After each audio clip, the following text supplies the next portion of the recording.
Yes, nkwifurije amahoro n'iterambere, niyo mpamvu ngarutse kukwereka indi mari nziza y'ikibanza cyiza kiri ahantu heza mu mujyi wa Kigali muri site ya Gisasa wa Ruraza. Ni site ikurikiranye n'iya Birembo.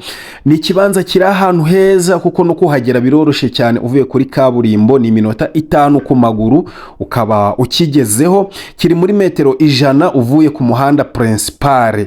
Ni ikibanza giteze neza ku buryo kucyubaka bitagusaba ibintu byinshi. Kirarambuye neza wagira ngo kirashije. Ni iki kibanza kirimo ibijumba ndetse n'ibigori. Ni ikibanza gifite ibyangombwa byuzuye ku buryo wahita ukora mutation. Ni ikibanza yemwe giteye borne ku buryo cyujuje ibyangombwa byose. Nkuko uri kubibona ngiyo borne ngiriya.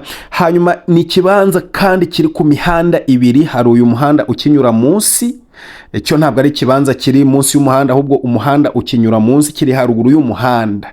Hakaba n'umuhanda ukiri imbere, uwo muhanda urimo uranyuramo umuntu. Urabibona neza ko kiri ku mihanda ibiri kandi nayo myiza ku buryo rwose kuhaza ari ahantu heza. Iyi mihanda ikoze neza, irimo karaterite.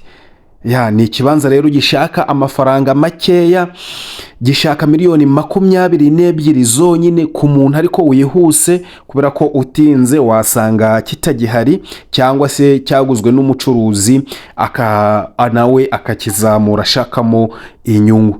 Ni ikibanza kiri ahantu hafite view nziza cyane, kubera ko iyo ukirimo cyangwa se iyo uri hano hantu kino kibanza kiri, uba witegeye Kigali yose, imisozi yose ya Kigali uba uyireba neza cyane. Ngira ngo ni ibintu biri kugaragara muri iyi video. Ngwino rero wigurire iki kibanza. Nimba ukeneye ibindi bisobanuro, nyandikira cyangwa umpamagare kuri iyo nimero yanjye ya WhatsApp.